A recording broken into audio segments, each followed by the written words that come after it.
آقا ہمارے ہیں محبوب داور اللہ۔ اب میں کارروائی کو آگے بڑھاتے ہوئے حضرت مولانا کعب رشیدی ایڈوکیٹ سلمہ اللہ تعالی کو میں گزارش کروں گا کہ وہ تشریف لے آئیں اور مدارس کے تعلق سے اپنے تجربات کو اور قانونی جو پیچیدگیاں ہیں اور قانونی جو نکات ہیں ان کو ہمارے سامنے پیش کریں۔ وقت کی قلت ہے اس لیے 20 منٹ کا وقت میں انہیں عطا کرتا ہوں۔ انشاءاللہ مجھے امید ہے کہ وہ اپنی بات 20 منٹ میں پوری کر لیں گے۔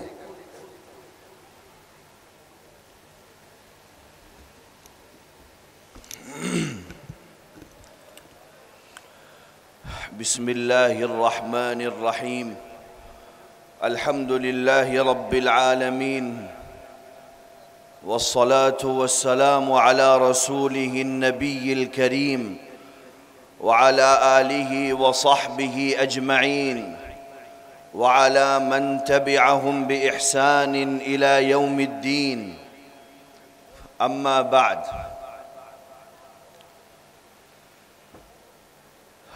آج کا یہ تحفظ مدارس کے عنوان سے اتنا بڑا اجتماع لوگوں کو یہ بتانے کے لیے کافی ہے کہ مسلمان اپنے مذہبی تشخصات پر سمجھوتا نہیں کر سکتا۔ مجھے چند قانونی چیزیں آئین ہند کے حوالے سے، مدارس کے حوالے سے، سپریم کورٹ اور الگ الگ اسٹیٹ ہائی کورٹس کے حوالے سے جو ججمنٹ پچھلے کئی سالوں میں سامنے آئے ہیں ان پر مختصر روشنی ڈالنی۔ یہ بات سب کو سمجھنی چاہیے کہ ہمارے پوروجوں نے، بڑوں نے، قائدین نے آزادی کی جو لمبی لڑائی لڑی تھی، ظلم کے خلاف، تشدد کے خلاف، نفرت کے خلاف، اتیاچار اور انیائی کے خلاف، جب 1947 میں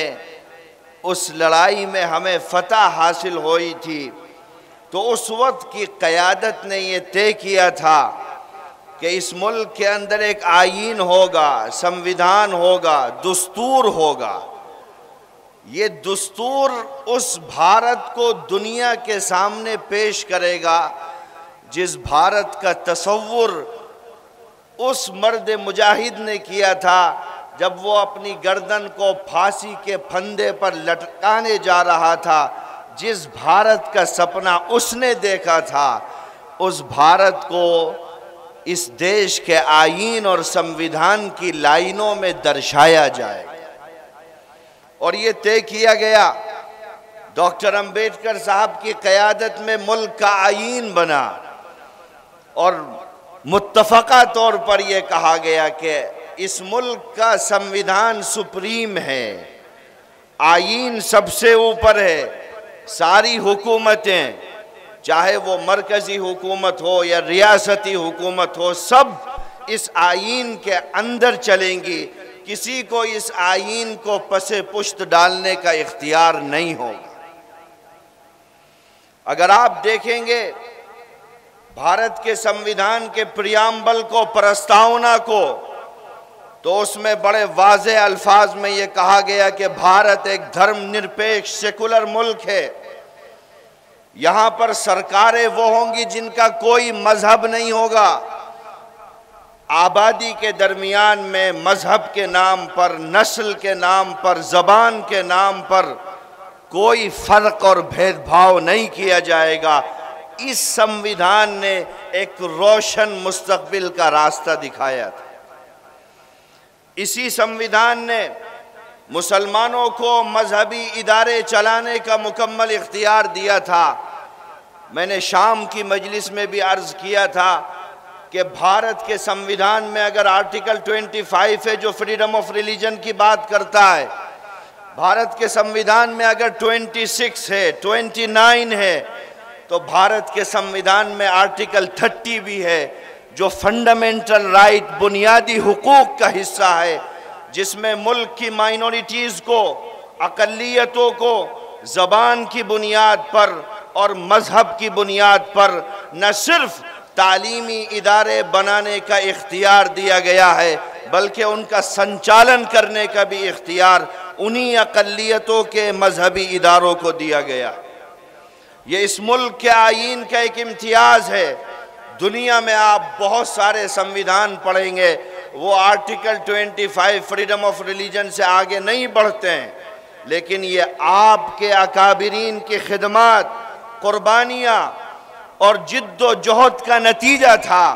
کہ بھارت کے سمویدھان میں اگر ایک طرف آرٹیکل 25 کو ذکر کیا گیا تو دوسری طرف 29 اور 30 کو بھی ذکر کیا، اور سارے ایسے دروازوں کو بند کر دیا جو اقلیتوں کے، مائنورٹیز کے تعلیمی اداروں کو غیر محفوظ کرنے والے تھے۔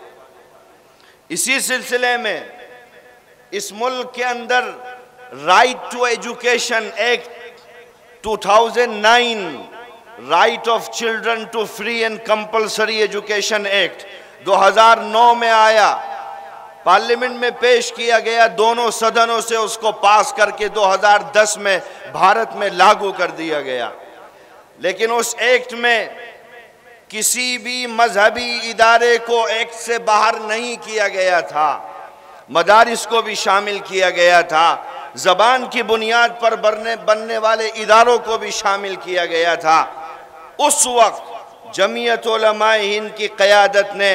کانگریس کی سرکار کے سامنے یہ کہا تھا کہ آپ ہمیں مجبور نہیں کر سکتے کہ ہم آپ کے ریکگنائزڈ بورڈ کا حصہ بنیں، آپ کی سرکار سے منظوری لیں، آپ کے بورڈ سے مانیتا لیں، اس پر آپ ہمیں مجبور نہیں کر سکتے۔ سرکار کی طرف سے ادھیکارک طور پر یہ جواب دیا گیا کہ صاحب مدرسوں کو اس سے باہر کر دیا گیا ہے، لیکن آپ کی قیادت نے، جمعیت علماء ہند کی اس وقت کی لیڈرشپ نے یہ کہا کہ ہم آپ کی زبانی باتوں پر اعتماد نہیں کریں گے،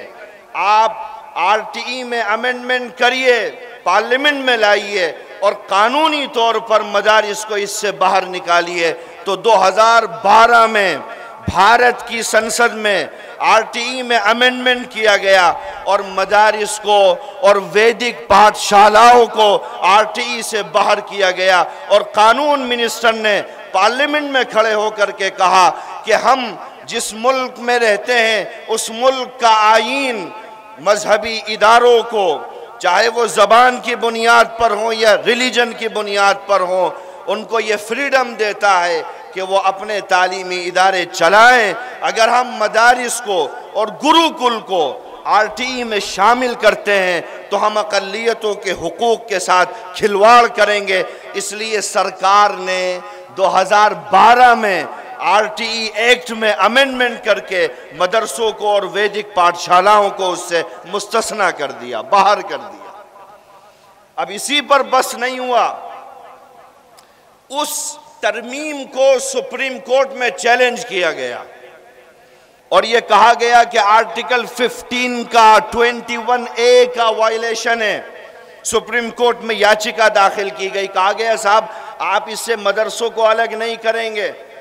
مدرسوں کو الگ کرنا سمویدھان کے بیسک اسٹرکچر کے خلاف ہے، اور آپ کو معلوم ہونا چاہیے کہ سپریم کورٹ کا کام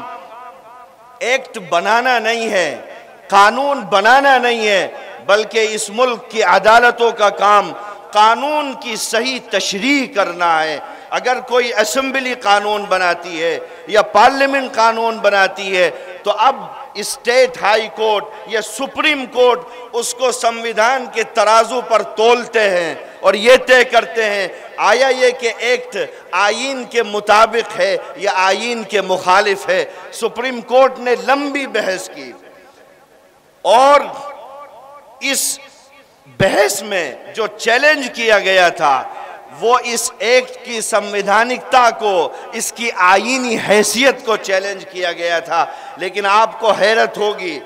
سب کو معلوم ہونا چاہیے کہ 2014 میں سپریم کورٹ کی 5 ججوں کی بینچ نے Pramati educational and cultural trust versus union of India case میں سپریم کورٹ کے 5 ججوں کی بینچ نے یہ فیصلہ دیا کہ آر ٹی ای ایکٹ سے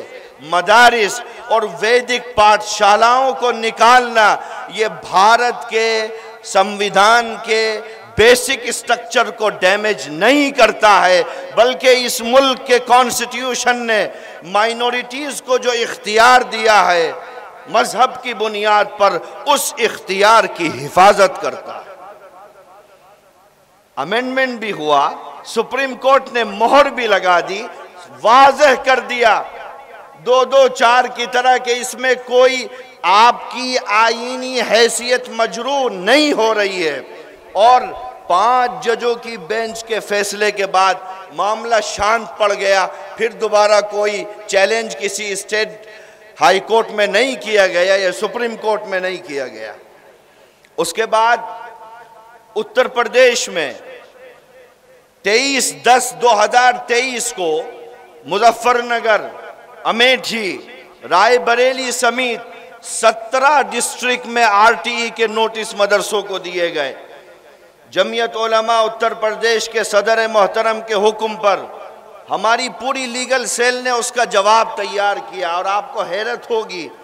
انہوں نے 3 دن کا وقت دیا تھا، یا تو مانیتا لے لو یا مدرسوں کو بند کر دو۔ ہم نے جب جواب دیا کہ آر ٹی ای ایکٹ میں ہم باہر ہیں،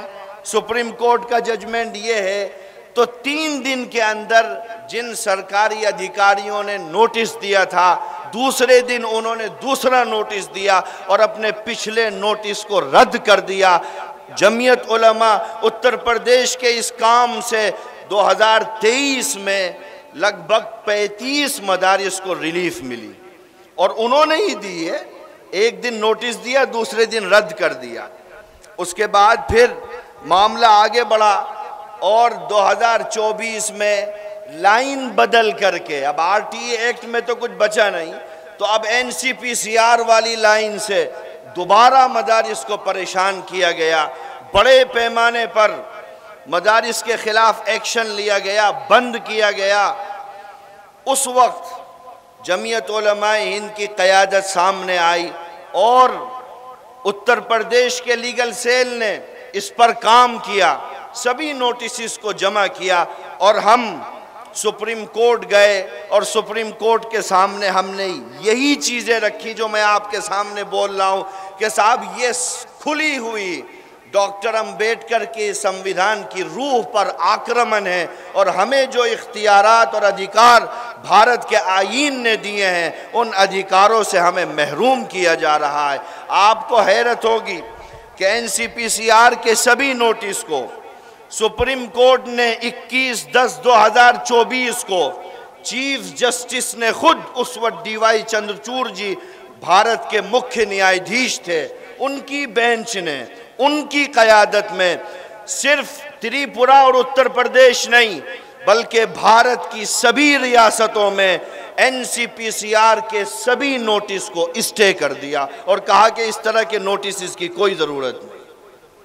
جمعیت علماء ہند نے پیروی کی۔ اس کے بعد اتر پردیش میں نہ جانے کتنے مدرسوں کے لوگوں نے سیل اپنے آپ توڑ دی، اور وہ جو ٹیرر اور خوف اور دہشت تھی وہ لگ بھگ ختم ہو گئی۔ اور اسی اسٹے آرڈر کے بعد اتر پردیش شاسن کی طرف سے جو سب سے امپورٹنٹ چیز ہے، اتر پردیش کے وشیش سچیو کی طرف سے 20/12/2024 کو سبھی ضلع ادھیکاریوں کے نام یہ لیٹر جاری کیا گیا، اور اس لیٹر میں یہ کہا گیا چونکہ جمعیت علماء ہند اور راشٹریہ بال ادھیکار سنرکشن آیوگ یعنی این سی پی سی آر کے دونوں کے درمیان میں کیس عدالت عظمیٰ میں وچارادھین ہے، اس لیے اتر پردیش سرکار نے غیر منظور شدہ مدارس پر کارروائی کرنے والے جتنے نوٹس جاری کیے تھے تتکال ان نوٹسوں پر روک لگا دی جاتی۔ یہ تو سرکار کا آدیش ہے، وشیش سچیو کا سبھی ڈسٹرکٹ مجسٹریٹ کو ہے یہ، لیکن اس کے بعد بھی مدرسوں کے خلاف یہ کریک ڈاؤن ختم نہیں ہوا۔ اب آپ بتائیے، بھارت کے سمویدھان کے آرٹیکل موجود ہیں، سپریم کورٹ کی ویاکھیا موجود ہے، آر ٹی ای سے ایکسیپشن کا بھارت کے پارلیمنٹ کا امینڈمنٹ موجود ہے، اس کے بعد این سی پی سی آر کا اسٹے موجود ہے، اتر پردیش سرکار کے وشیش سچیو کا پتر موجود ہے۔ اگر اس کے بعد بھی آپ مدرسوں سے یہ پوچھتے ہو کہ تمہیں چلانے کا ادھیکار کس نے دیا ہے، تو بھارت کے سمویدھان پر اس سے بڑا آکرمن کچھ اور نہیں ہو سکتا۔ اور پھر یہ بات کہی جاتی ہے کہ صاحب آپ ماڈرن ایجوکیشن کے خلاف ہو، آپ دیش کے بچوں کو مکھیہ دھارا سے نہیں جوڑتے ہو۔ آپ کو پوچھنا چاہیے، بلند آواز میں پوچھنا چاہیے کہ بتاؤ بھارت کو آئی آئی ٹی کس نے دیا؟ اس دیش کے ایجوکیشن سسٹم کی بنیادوں کو مضبوط کرنے والی آئی آئی ٹی اگر بھارت میں کسی نے بنائی ہے تو مولانا ابوالکلام آزاد نے بنائی ہے، جو کسی کالج اور یونیورسٹی سے پڑھ کے نہیں آئے تھے بلکہ انہی مدارس اسلامیہ کا پروڈکٹ تھے۔ آپ پوچھئے دنیا سے، یونیورسٹی گرانٹ کمیشن کس نے بنایا ہے؟ یہ جو آر ٹی ای کی بات کرتے ہیں، اس آر ٹی ای کا پرپوزل بھی مولانا آزاد نے 1947 میں رکھا تھا۔ آپ پوچھئے کہ دھرم کے نام پر جب دو ملکوں کو بنایا جا رہا تھا تو ٹو نیشن تھیوری کو ریجیکٹ کرنے والے مولانا حسین احمد مدنی بھی انہی مدارس کے پروڈکٹ تھے۔ آپ کہتے ہو مدرسے ماڈرن ایجوکیشن کے خلاف ہیں، یہ دیش کو مکھیہ دھارا میں پہنچنے سے روکتے ہیں۔ یہ جمعیت علماء ہند کی مختصر سی خدمات تھیں جو میں نے آپ کے سامنے بیان کی۔ اب دو باتیں عرض کر کے اپنی بات ختم کرتا ہوں کہ اس وقت بھی جو شراوستی میں، مہراج گنج میں، بہرائچ میں، بستی میں، اس پٹی میں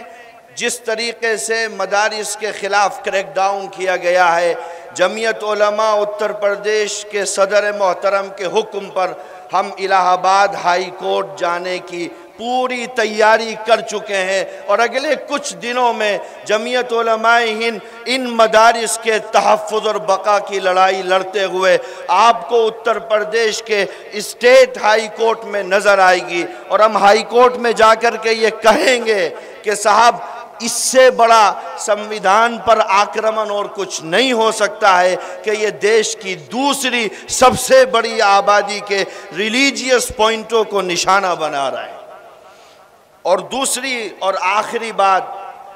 آپ نے سنا ہوگا کہ صاحب نقشہ پاس نہیں ہے تو بند کر دو، نقشہ آپ کا منظور نہیں ہے ہم سیل لگا دیں گے۔ یہ سب رول آف لا کے خلاف ہے۔ اگر نقشہ منظور نہیں بھی ہے، ہم نے مان بھی لیا، تو آپ کو سیل لگانے کا ادھیکار نہیں ہے بغیر لیگل پروسیس کو فالو کیے۔ یہ کوئی یہاں پر کوئی کرمنل ایکٹیویٹی نہیں ہو رہی ہے۔ آپ نوٹس دیجئے، آپ پوچھئے ان سے کہ آپ کا مان چتر سویکرت ہے یا نہیں، آپ کا نقشہ پاس ہے یا نہیں۔ اس سلسلے میں بھی پورے اتر پردیش کے مدارس کے لیے جمعیت علماء اتر پردیش کے صدر محترم کی قیادت میں ہماری لیگل سیل نے آرکیٹیکٹ پینل بنایا ہے، جس میں 25 سے زیادہ الگ الگ جنپدوں کے آرکیٹیکٹ جڑے ہوئے ہیں۔ اگر کہیں بھی کسی بھی طرح کی نقشے کی کوئی پریشانی آپ کو آتی ہے تو پبلک ڈومین میں اس کا نمبر جا چکا ہے، آپ اس آرکیٹیکٹ پینل سے رابطہ کر کے اپنے مسائل کو حل کر سکتے ہیں۔ اللہ تعالی ہمارے اس مل بیٹھنے کو قبول فرمائے۔ وآخر دعوانا ان الحمد للہ رب العالمین۔